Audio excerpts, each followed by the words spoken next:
Hello ചങ്ങായിമാരെ, അങ്ങനെ നവരാത്രിയുടെ ഭാഗമായി നമ്മളെ താളിക്കാവിലെ ലൈറ്റുകൾ കത്തിത്തുടങ്ങി.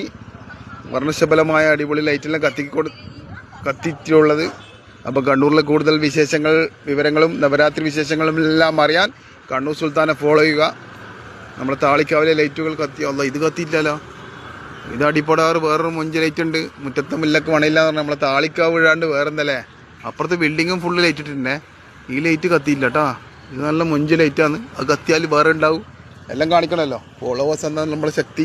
അപ്പോൾ കണ്ണൂരിലെ വിവരങ്ങൾ അറിയാൻ കണ്ണൂർ സുൽത്താനെ ഫോളോ ചെയ്യണം. നമ്മൾ താളിക്കാവ് എന്താ അതേപോലെ നല്ല മൊഞ്ചിൽ ഇപ്പുറത്ത് ബിൽഡിങ് ഇട്ടിട്ടുണ്ടേ. താളിക്കാവിലെ ലൈറ്റാണിത്.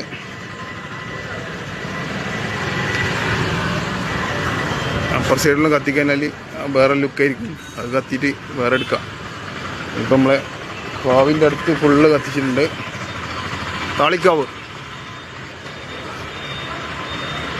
ശ്രീ മുത്തുമാര്യൻ കോവിൽ താളിക്കാവ്. അതിൻ്റെ നൈം ബോർഡിൽ എന്താ ഇടിയുണ്ട് കേട്ടോ ലൈറ്റ്. ഇത് കത്തിച്ചില്ല കേട്ടോ. ഇത് കത്തിച്ച വേറെ തന്നെ ലുക്കായിരിക്കും. അത് വേറെ ദിവസം ചെയ്യാം. കാരണം എല്ലാം കാണിക്കണമല്ലോ. കാണിക്കുമ്പോൾ ഇപ്പോൾ കത്താത്തതുകൊണ്ട് ഇപ്പം കത്താത്തത് മാത്രം കാണിക്കുന്നേ. ഇതാ നൈം ബോർഡെല്ലാം പോകുന്നുണ്ട്. ഇവിടെ അങ്ങനത്തോളം ലൈറ്റ് ഇട്ടിട്ടുണ്ട്. കണ്ണൂർ താളിക്കാവ് ശ്രീ മുത്തുമാര്യൻ കോവ്. ഞാൻ ഈ സാധനം കത്തിച്ചില്ല കേട്ടോ. ഞാൻ നേരത്തെ വീഡിയോയിൽ പറഞ്ഞാൽ പിള്ളേർ ഇതിൻ്റെ മൊഞ്ച് കണ്ടതിനെ പിടിക്കൂ. ഇതെല്ലാം ഇരുമ്പാന്ന്.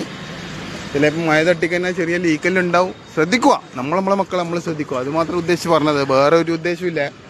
കാരണം ഇതിനിടയ്ക്ക് ഒരു കുട്ടി കാണുന്നില്ല, ഷോക്ക് അടിച്ചിട്ട് ഗ്രിൽസിൻ്റെ ആയുള്ള ഷോക്ക് അടിച്ചിട്ട് മരിച്ചത്. അങ്ങനെ ഒരു അപകടം എവിടെയും സംഭവിക്കാതിരിക്കട്ടെ. എല്ലാ അപകടങ്ങൾ തൊട്ടും ദൈവം എല്ലാവരെയും കാത്തിരക്ഷിക്കട്ടെ എന്ന വിശ്വാസത്തിൽ ക്യാമറാമാൻ ഷെയ്ർ മുസ്തഫാക്കൊപ്പം കണ്ണൂർ സുൽത്താൻ. വർക്കുകൾ അങ്ങനെ നടക്കുന്നുണ്ട്. എന്താ കൂടുതൽ ലൈറ്റുകളിലുണ്ടാവും, കൂടുതൽ അപ്ഡേഷനിലുണ്ടാവും. കണ്ണൂർ സുൽത്താനെ ഫോളോ ചെയ്തോളൂ. ഫോളോവേഴ്സാണ് നമ്മുടെ ശക്തി. ഓക്കെ.